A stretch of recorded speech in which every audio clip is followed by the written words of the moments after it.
जब अफगानिस्तान 93 for 2 पे थी अहमद, उनका गेम उनके कंट्रोल में लग रहा था, मगर लेकिन फिर ऑफ कोर्स हारिस आए बीच में, उन्हें मेडन का सीन बदल दिया। I mean he double wicket maiden किया, उन्हें अच्छी स्पीड थी उनकी दिख रही थी, सो स्लोअर बॉल ट्रैप लग रहा था।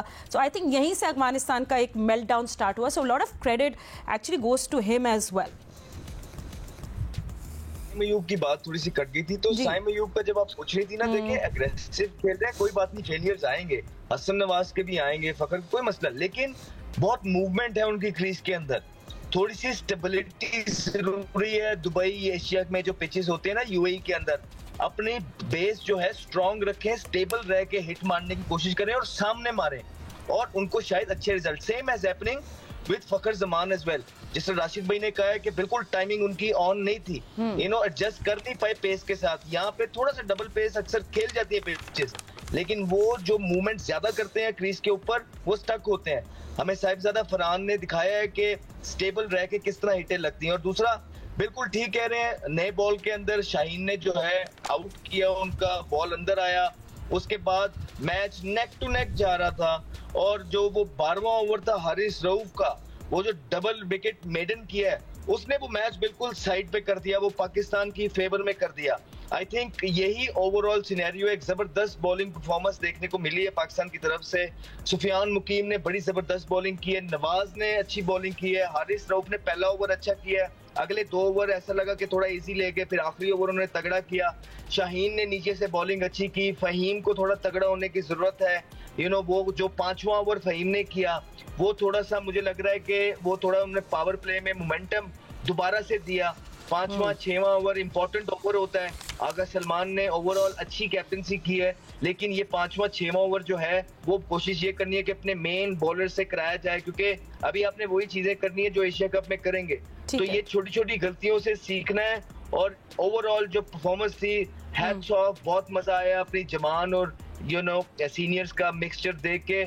एंड आई विश के इसी तरह इंशाल्लाह ये परफॉर्मेंसेस जारी रहें और एशिया कप में भी इसी तरह की परफॉर्मेंसेस हो। बहुत शुक्रिया अहमद, आप बिल्कुल सही कह रहे हैं, यंगस्टर्स का कॉन्फिडेंस बिल्ड हो रहा है। Good nice scenes for Pakistan, good luck to you. पर राशिद भाई, हम आपसे कंटिन्यू करते हैं। जस्ट बिफोर दैट थोड़ी टॉकिंग पॉइंट्स पाकिस्तान की बॉलिंग की बात कर रहे थे। हारिस रऊफ का जो ऑफ कोर्स हमने बात कर ली, कोलैप्स नंबर्स थे, 16 बॉल में 5 विकेटें, सिर्फ 4 रन। तो ये भी हमने करना है। शाहीन नवाज सपोर्ट था, शाहीन की विकेट्स की भी बात करनी है। सफियान मुकीम अगेन बॉलिंग रियली गुड। तो राशिद भाई, एक तो मैं शाहीन का, एक तो जैसे मिडिल ओवर्स की भी बात कर रहे थे Ahmad, and I am just thinking कि क्या हम हारिस रऊफ को मिडिल ओवर्स में अटैक ऑप्शन अगर बनाएं तो ये एशिया कप में do you think a game changer होगा परहैप्स?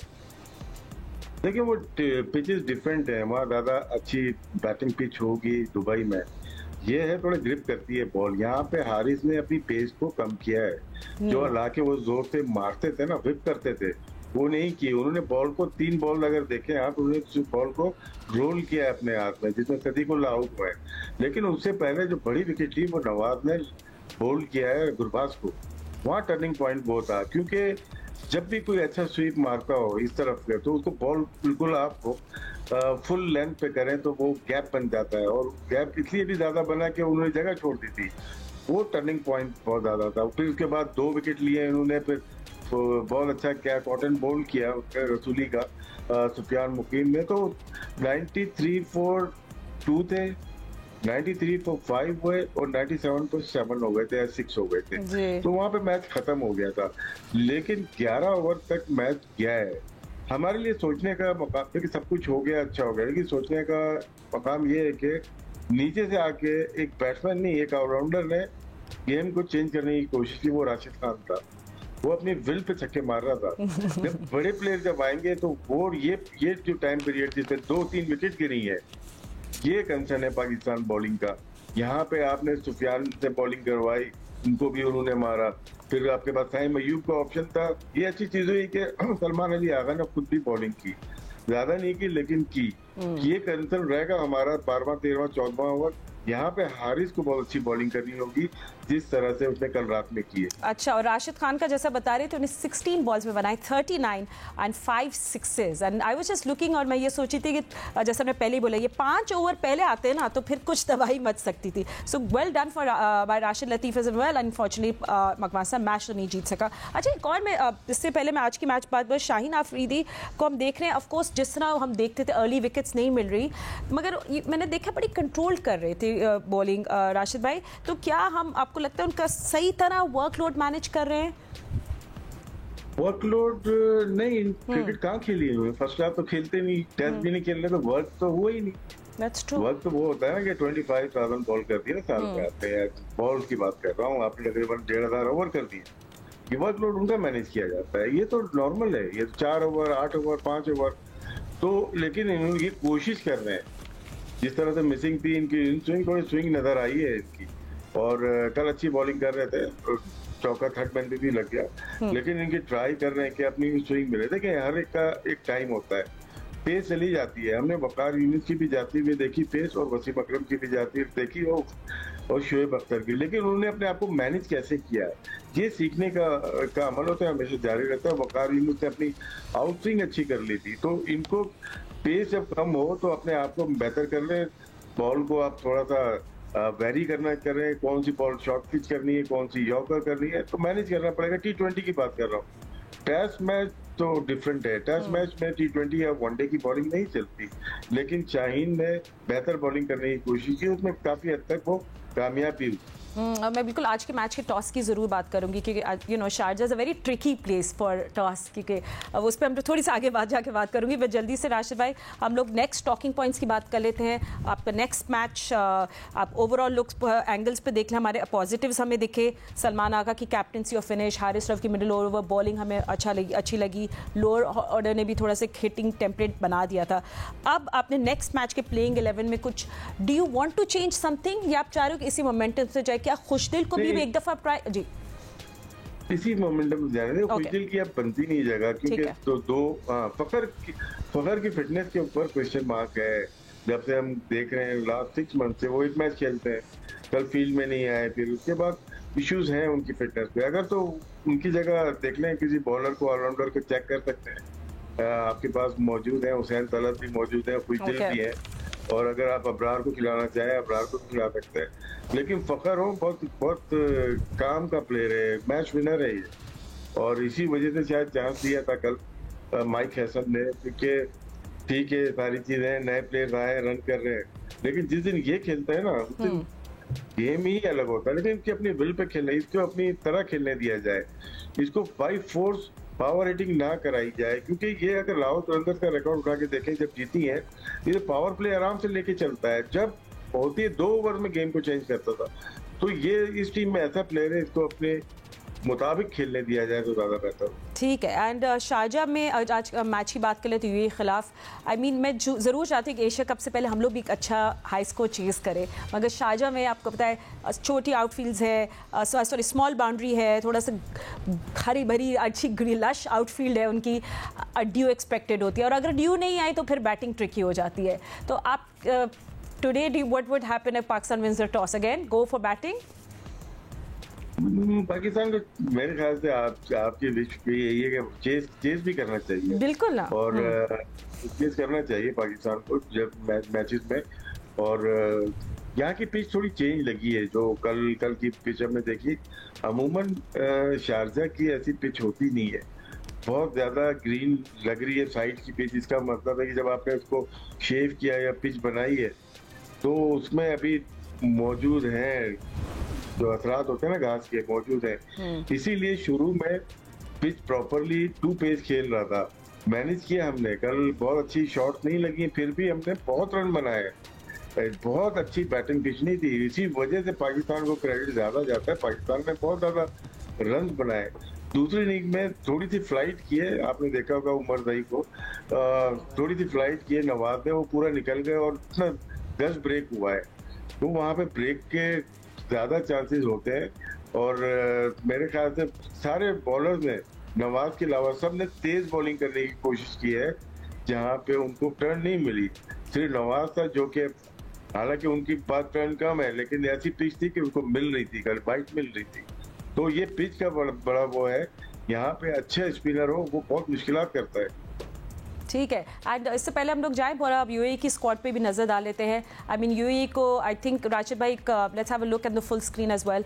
उनके पास भी एक एक अपॉर्चुनिटी है to prove themselves. Upcoming Asia Cup भी आ रहा है, अफगानिस्तान पाकिस्तान उसके लिए तो प्रिपेयर कर रहे हैं। यूएई के पास बड़ी अच्छी गोल्डन अपॉर्चुनिटी है और इनके कप्तान जी मोहम्मद वसीम है। जी जी मैं देख लेता हूँ मोहम्मद वसीम, बिल्कुल इनकी जो टीम है इंडियन पाकिस्तानी मिक्स है और इतनी अच्छी अपॉर्चुनिटी मिली है। अगर ये अफगानिस्तान को हराते हैं तो सीधा फाइनल में है ये, तो ये इतनी बड़ी आसिफ खान अच्छे हिटर है इनके पास। नहीं अच्छी टीम है इनकी, जिनको देखा हुआ है मैंने। वसीम जो है वो तो बहुत ही अच्छा खेलते हुए आए और कप्तान भी है, और जुनैद सिद्दीकी इनको देखा होगा। मतलब प्लेयर हम जो एसोसिएट मेंबर के देखते हैं तो न्यूजीलैंड को इन्होंने 1 साल पहले हराया था, जब न्यूजीलैंड पाकिस्तान आ रही थी तो वहाँ खेलते हुए आए थे, एक मैच हराया था। फिर बांग्लादेश अभी आ रही थी, उनको भी हराया होगा। तो हम इनको भी सोच सकते हैं कि जिस तरह हम ये सोच रहे थे कि अफगानिस्तान पाकिस्तान को हरा सकती है, हमें ये भी सोचना चाहिए कि यूएई भी अफगानिस्तान को हरा सकती है। चलिए सही है, वील सी कि what happens there. And Rashid भाई थोड़ा सा एशिया कप के हवाले से भी, क्योंकि एक फर्स्ट मैच के बाद ही ना बहुत सारी बातें गॉसिप शुरू हो जाती, not gossip but just analysis शुरू हो जाती है बहुत ज़्यादा कि हमें क्या करना। तो आपके उस मतलब what do you think Farhan, Sahibzada Farhan हमें दिखेंगे ओपनिंग पेयर में एज एशिया कप के लिए? आप ओपनिंग पेयर बेसिकली मैं पूछना चाह रही हूँ, आप किसको थोड़ा सेटल होते हुए देख रहे हैं?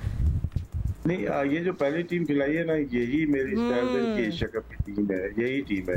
क्योंकि आप जब भी आप डिसाइड करते हो, आप ये ट्रायंगल तो खेल रहे हैं, लेकिन आपके माइंड में एशिया कप है, उसके लिहाज से आपने प्लेइंग 11 खिलाई है। इवन आपने एक स्पिनर को कम भी किया है, लेकिन कंडीशन की वजह से नहीं किया। आपको पता है कि दुबई में हमें इस तरह से जाना है, तो वो टीम ही इन्होंने ऐसी बनाई है, फॉर्मेशन ऐसी बनाई है कि हमारे पास हमारे बैट्समैन है उनसे हम बॉलिंग करवा सकते हैं। सलमान अली आगा को बॉलिंग करनी पड़ेगी, भले यूएई के खिलाफ भी 3 ओवर करने चाहिए उनको, क्योंकि वहां जरूरत पड़ेगी। साइम अयूब से भले आप 2 ओवर करा रहे हैं, लेकिन मेन ये तो बॉलर थे ना। साइम अयूब का ये 6 की 6 बॉलें जगह पे नहीं कर सकते, क्योंकि वो रेगुलर बॉलर नहीं है, लेकिन ये सलमान अली आगा और नवाज कर सकते। तो ये टीम जो बनाई है हमने प्लेइंग 11, ये मेरे ख्याल से एशिया कप के लिए बनाई, यही टीम होगी। सिर्फ और सिर्फ एक खदशा है, वो है फखर जमान का। एंड वी होप, बिकॉज बड़े इंजरी प्रोन है वो। आई मीन मैं लॉस्ट काउंट कर चुकी हूँ कितनी दफा हमने उनकी इंजरी का काउंट किया, बट इंजरी के साथ खेल रहे हैं, मुझे लग रहा है इंजरी के साथ ही खेल रहे हैं कि इंजरी नहीं की, अभी हील नहीं की इनकी इंजरी। हाँ बिल्कुल। अच्छा राशिद भाई, जैसे आप अभी बात कर रहे थे कि हमें अपनी बॉलिंग स्ट्रैटेजी के बारे में, तो जो स्पिन हैवी पिच होगी तो क्या हम उसमें ये जो पार्ट टाइम हमारे बॉलर्स हैं इनके लिए हमें कोई स्ट्रैटेजी बनानी पड़ेगी, जिस तरह आप अभी बताएं, प्लीज इस पर थोड़ा एलैबोरेट करें। दुबई में इतनी ज्यादा टर्निंग शायद ना मिले, क्योंकि लोग चाहेंगे कि बड़ा मैच हो, हाई स्कोरिंग गेम हो, और वहाँ बनती है, पिचेस बन जाती हैं 150-70 अगर रन बन रहे तो वह अच्छे रन है। लेकिन पार्ट टाइम बॉलर्स हमें प्रॉब्लम जो करेंगे वो सेकेंड इनिंग्स में बॉलिंग में कर सकते हैं, जब रिक्वायर 109-10 का है और उसमें हमारे पार्ट टाइमर आते हैं। वो अगर देखें, एडवांटेज तो ये होता है कभी कभार क्लिक कर जाते हैं, चाहे मैं यू एक आउट कर दे, 2 रन दे, तो गेम में आप वापिस आ जाते हैं। लेकिन अगर दूसरे एंड से आगे सलमान अली आगा कर रहा है या टाइम दोबारा आता है, उसमें 18-20 रन अगर बन जाते हैं तो प्रयास आ रही है, हम कर सकते हैं। लेकिन आपके पास पूरे 5 बॉलर होने चाहिए, उसके बाद 6ठा बॉलर आपका पार्ट टाइम होना चाहिए। ठीक है, ओके। सो आज के मैच में आपको लगता है यूएई थोड़ा सा टफ, जैसे आपने पहले बोला कि you never know surprise package हो, आज क्या आपको लगता है? वैसे आपकी गट फीलिंग क्या कहती है? आई नो आप पाकिस्तान बोलेंगे, but anything can happen in cricket. नहीं, इसको मेरे ख्याल से यूएई ठीक टीम है, लेकिन इतना प्रेडिक्ट नहीं करना थोड़ा मुश्किल हो जाता है। ऐसी टीम को जिसको बहुत ज्यादा देखा ना हो, ठीक है, हमने पढ़ा जरूरी कि ये मैच जीत गया, वो मैच जीते। प्रेडिक्ट करने से अफगानिस्तान का हमने हर जगह ही देखते रहते थे, अच्छे खेल रहे हैं लोग, तो हमने प्रेडिक्ट किया है पाकिस्तान से बेहतर टीम लग रही है, जीत सकती है, लेकिन यूएई का प्रेडिक्ट नहीं कर सकी। बिल्कुल unpredictable and so is Pakistan unpredictable.